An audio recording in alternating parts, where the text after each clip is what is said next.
Hello everyone, welcome to online study. I am Narendra Pippal. दोस्तों, आज की डेली करंट अफेयर की वीडियोस में हम डेली करंट अफेयर इश्यू से रिलेटेड जो भी क्वेश्चन बन सकते हैं उन सभी को यहाँ डिस्कस करेंगे, जो कि सभी एग्जाम के पॉइंट ऑफ व्यू से बहुत इंपॉर्टेंट है। इसलिए वीडियो को अंत तक देखिएगा, और अगर आपको इस वीडियो के ऑफलाइन नोट चाहिए तो आप हमारे डिस्क्रिप्शन में दिए हुए टेलीग्राम ग्रुप को ज्वाइन कर सकते हैं और वहाँ से ऑफलाइन नोट पा सकते हैं।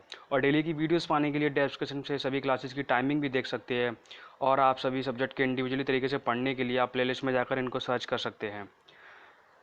यदि आप चैनल पर नए हैं तो चैनल को सब्सक्राइब कर लीजिए और साथ ही बेल आइकन को प्रेस करना बिल्कुल भी मत भूलिएगा, जिससे आपको न्यू वीडियोज़ की नोटिफिकेशन सबसे पहले मिल सके। तो चलिए शुरू करते हैं आज के हमारे पहले क्वेश्चन के साथ। आज का हमारा पहला क्वेश्चन है, भारत और किस देश ने 25 मई को आर्टिफिशियल इंटेलिजेंस एआई तकनीक और बिग डेटा के माध्यम से संयुक्त अनुसंधान और विकास पर चर्चा की है? तो ये किसने की है? इसका राइट आंसर हो जाएगा आपका ऑप्शन नंबर ए, आपका इजराइल। ऑप्शन नंबर ए आपका इजराइल हो जाएगा इसका राइट आंसर। तो इसके बारे में थोड़ा जान लेते हैं। जैसे कि भारत और इजराइल के बीच चर्चा के बारे में उपलब्ध कम विवरण के साथ भी यह आसानी से देखा जा सकता है। दोनों देशों के बीच उच्च स्तरीय वैज्ञानिक सहयोग के लिए वैज्ञानिक और औद्योगिक अनुसंधान परिषद CSIR और DRDO रक्षा अनुसंधान और विकास संगठन जैसे भारतीय संस्थान इजराइल के रक्षा मंत्रालय के तहत अनुसंधान और विकास निदेशालय के साथ सहयोग करेंगे। तो ये आपको याद रखना है। नेक्स्ट क्वेश्चन की तरफ मूव करते हैं। नेक्स्ट क्वेश्चन आपका, फिक्की लेडीज़ ऑर्गेनाइजेशन FLO ने हाल ही में किसे अपना नया राष्ट्रीय अध्यक्ष नियुक्त किया है? तो इसका राइट आंसर हो जाएगा आपका ऑप्शन नंबर बी ए, जाह्नवी जाह्नवी जाह्नवी फूकन। किसने किया? जाह्नवी फूकन ने। तो ऑप्शन नंबर ए आपका राइट आंसर हो जाएगा। जाह्नवी फूकन को फिक्की लेडीज़ ऑर्गेनाइजेशन का राष्ट्रीय अध्यक्ष नियुक्त किया गया है। फिक्की FLO महिला के नेतृत्व और उन पर केंद्रित बिजनेस चैम्बर है और शीर्ष chamber federation of Indian chambers of commerce and industry की महिला शाखा है। फूकन ने 36वें FLO वार्षिक बैठक में लोकसभा अध्यक्ष ओम बिड़ला की उपस्थिति में निवर्तमान राष्ट्रीय अध्यक्ष हरजिंदर कौर तलवार से कार्यभार ग्रहण किया है। फूकन फिक्की FLO की 37वीं राष्ट्रीय अध्यक्ष हैं। तो ये आपको याद रखना है, कौन सी है? 37वीं राष्ट्रीय अध्यक्ष हैं। ठीक है, नेक्स्ट क्वेश्चन आपका क्वेश्चन नंबर 3। केंद्र सरकार ने हाल ही में किस राज्य में कोणार्क सूर्य मंदिर के पूर्ण सौरकरण के लिए एक योजना शुरू की है? तो ये कोणार्क सूर्य मंदिर ये आपका कहाँ का है?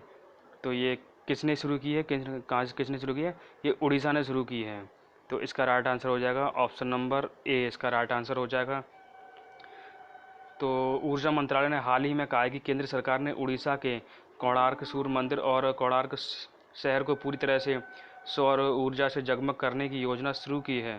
मंत्रालय ने एक बयान में कहा कि भारत सरकार ने उड़ीसा के कोणार्क सूर्य मंदिर और कोणार्क शहर को पूरी तरह से सौर ऊर्जा से जगमगा करने की योजना शुरू की है। यानी शहर में बिजली की पूरी ज़रूरत सौर ऊर्जा के जरिए पूरी होगी। योजना के तहत 10 मेगावाट ग्रिड से जुड़ी सौर परियोजना और सौर वृक्ष, सौर पेयजल कियोस्क जैसे विविध उपयोगों में ग्रिड से इतर सौर ऊर्जा का उपयोग किया जाएगा। कोणार्क सूर्य मंदिर और कोणार्क शहर को सौर ऊर्जा से जगमग करने की योजना की जिम्मेदारी MNRE ने ली है।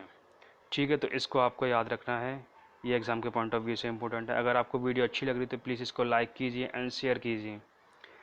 हाल ही में किस देश ने टेनिस स्टार जेमी हैम्पटन ने प्रोफेशनल टेनिस से संन्यास लेने की घोषणा की है? तो ये टेनिस स्टार है जेमी हैम्पटन, तो इन्होंने घोषणा की है संन्यास लेने की। तो इसका राइट आंसर हो जाएगा ऑप्शन नंबर डी, अमेरिका की है। ये कहाँ की है? अमेरिका की हैं। जेमी हैम्पटन अमेरिका की हैं। ये तो इनके बारे में थोड़ा जान लेते हैं। ये पिछले 6 वर्षों के दौरान चोटों के कारण 30 वर्ष की आयु में पेशेवर टेनिस से संन्यास की घोषणा की है। जेमी हैम्पटन ने 5 ITF खिताब जीते हैं। बीते 5 साल से वह चोटों से जूझ रही है। साल 2014 और साल 2015 में 18 महीने के दौरान उन्होंने 6 सर्जरी कराई थी, जिसमें से 2 हिप सर्जरी भी है। हैम्पटन 2011 में क्यूबेक सिटी के बेल चैलेंज में अन्ना टाटिसिबली के साथ एक WTA डबल्स के फाइनल में भी पहुंची थी, जहां उन्हें अबिगेल स्पियर्स और रैक्वेल ओटावा के खिलाफ हार का सामना करना पड़ा था। तो ये आपको याद रखना है, ये कहाँ की हैं, जेमी हैम्पटन या अमेरिका की हैं। नेक्स्ट क्वेश्चन आपका, विश्व थायराइड दिवस निम्न में से किस दिस मनाया जाता है? तो ये किस दिन मनाया जाता है विश्व थायराइड दिवस? तो ये आपका मनाया जाता है 25 मई को। ऑप्शन नंबर ए आपका राइट आंसर है, ये 25 मई को मनाया जाता है विश्व थायराइड दिवस। तो ये क्या थायराइड थायराइड क्या होता है? ये थायराइड एक ग्लैंड होती है, ग्रंथि होती है। ये ग्रंथि है जो गले में बिल्कुल सामने की ओर होती है, गले में बिल्कुल सामने की ओर होती है। यह ग्रंथि आपके शरीर के मेटाबॉलिज्म को नियंत्रण करती है, यानी जो भोजन हम खाते हैं यह उसे ऊर्जा में बदलने का काम करती है, थायराइड ग्लैंड जो है। इसके अलावा यह आपके हृदय, मांसपेशी, हड्डियों व कोलेस्ट्रॉल को भी प्रभावित करती है। इसे साइलेंट किलर भी कहा जाता है। तो इसको साइलेंट किलर भी कहा जाता है क्योंकि इसके लक्षण एक साथ नहीं दिखते हैं। इसके लक्षण एक साथ नहीं दिखते हैं। पुरुषों में थायराइड की समस्या के लक्षण समस्या के प्रकार पर निर्भर करता है। ये किसी भी अंतर्निहित कारण, जीवन शैली में परिवर्तन और दवाओं के साथ चल रहे इलाज के कारण दोष हो सकते हैं। तो ये आपको याद रखना है थायराइड ग्लैंड के बारे में थोड़ा सा। और थायराइड की समस्या जो है पिट्यूटरी ग्लैंड के कारण भी हो सकती है। पिट्यूटरी ग्लैंड क्या होती है? ये आपकी, इसको मास्टर ग्लैंड भी कहा जाता है पिट्यूटरी ग्लैंड को। तो इसकी ये पिट्यूटरी ग्लैंड के कारण भी हो सकती है। तो थोड़ा सा मोटा मोटी ये आप याद रखना थायराइड ये थायराइड के बारे में। तो इसका मतलब ये, तो थायराइड जो है कब मनाया था? ये 25 मई को मनाया जाता है, ठीक है। और इस बार की ये इसकी थीम, ये ठीक है, और इसकी थीम क्या थी? यह बीमारी थायराइड ग्रंथि के बढ़ने की वजह से होती है। थायराइड ग्रंथि को ज़्यादा हार्मोन बढ़ने पर थायराइड की समस्या उत्पन्न होने लगती है। तो ये आपको याद रखना है, ठीक है। नेक्स्ट आपका, जैसे कि अब इनको भी जान लेते हैं। 10 मार्च को आपका क्या मनाया था? तो 10 मार्च को आपको CISF मनाया जाता है। CISF स्थापना दिवस मनाया जाता है। CISF का जो है स्थापना दिवस मनाया जाता है, CISF, ठीक है। तो इसकी स्थापना कब हुई थी? 1969 को। ये भी एग्ज़ाम के पॉइंट ऑफ व्यू से आपको याद रखना है। CISF की स्थापना जो है 10 मार्च 1969 को हुई थी, ठीक है। और 15 जनवरी को क्या मनाया? 15 जनवरी को आपका मनाया जाता है आर्मी दिवस। क्या मनाया जाता है 15 जनवरी को? आपका आर्मी दिवस, ठीक है। तो आर्मी दिवस ये आपको याद रखना है, ठीक है, नेशनल आर्मी दिवस, ठीक है। और 10 अप्रैल को क्या मनाया जाता है आपका? इसको मनाया जाता है होम्योपैथी दिवस, वर्ल्ड होम्योपैथी दिवस, वर्ल्ड होम्योपैथी डे, ठीक है। तो ये मोटा मोटी आपको याद रखना है, ठीक है। नेक्स्ट क्वेश्चन है आपका क्वेश्चन नंबर 6, हाल ही में किस राज्य ने सबको रोजगार मिलेगा योजना का उद्घाटन किया है? तो ये किसने किया है? ये मध्य प्रदेश ने किया है, ठीक है। मध्य प्रदेश में मुख्यमंत्री शिवराज सिंह चौहान है, ठीक है। उन्होंने वीडियो कॉन्फ्रेंसिंग के माध्यम से सबको रोजगार मिलेगा एक योजना का उद्घाटन किया है। इस योजना के तहत मजदूरों को मनरेगा जॉब कार्ड वितरित किए जाएंगे। मध्य प्रदेश सरकार ने दावा किया है कि प्रदेश में प्रतिदिन 21 लाख लोगों को महात्मा गांधी राष्ट्रीय ग्रामीण रोजगार गारंटी योजना, जिसको मनरेगा कहते हैं, ठीक है, के तहत जो है रोजगार मिल रहा है, जो पिछले साल के मुकाबले 10 लाख ज़्यादा है, ठीक है। तो इसको आपको याद रखना है, ठीक है। ये किसने किया है? मुख्यमंत्री, मध्य प्रदेश के मुख्यमंत्री शिवराज सिंह चौहान ने इसको जो है इस योजना को चलाया है, ठीक है। तो इसका राइट आंसर हो जाएगा आपका option number C, Madhya Pradesh, ठीक है।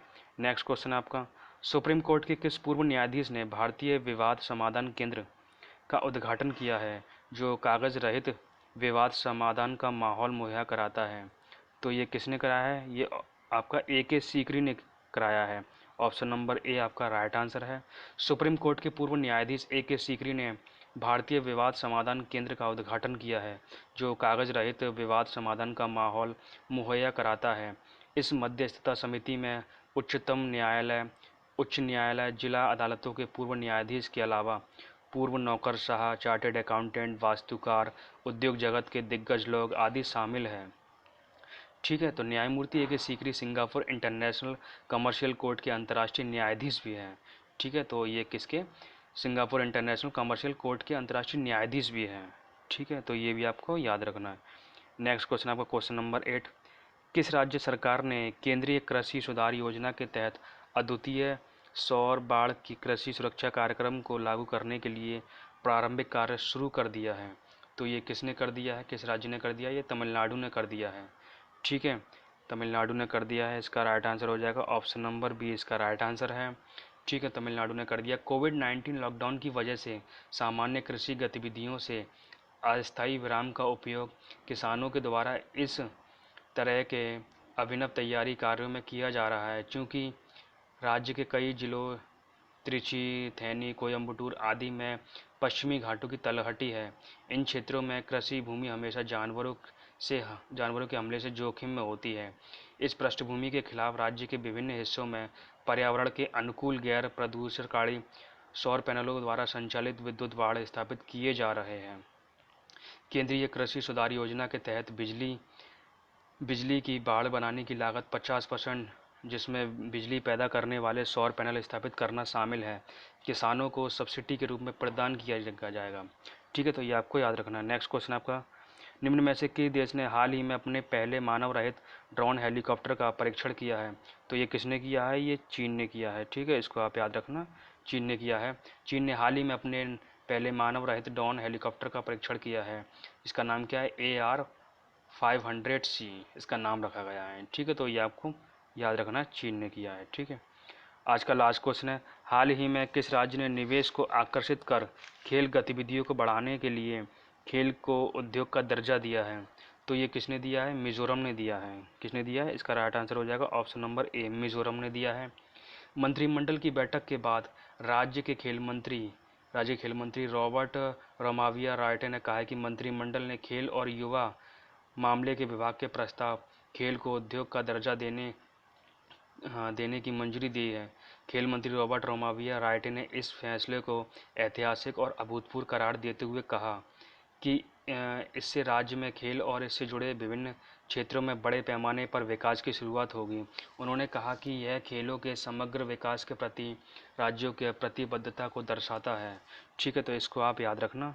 ठीक है, तो ये थे आज के 10 इम्पोर्टेंट क्वेश्चन जो एग्ज़ाम के पॉइंट ऑफ व्यू से बहुत इंपॉर्टेंट है, जो कि आपकी सभी आगामी परीक्षा जैसे वीडियो, लेखपाल भर्ती, बैंकिंग, रेलवे, एसएससी, सभी में जो है काफ़ी आपके फ़ायदे देंगे। तो दोस्तों, हर एक वीडियो बनाने में बहुत मेहनत लगती है, इसलिए आपके एक लाइक और सब्सक्राइब से हमें बहुत मोटिवेशन मिलता है। तो अगर आपको वीडियो अच्छी लगी तो आप इसको लाइक कीजिए, शेयर कीजिए एंड सब्सक्राइब कीजिए। Thanks for watching, have a nice day ahead.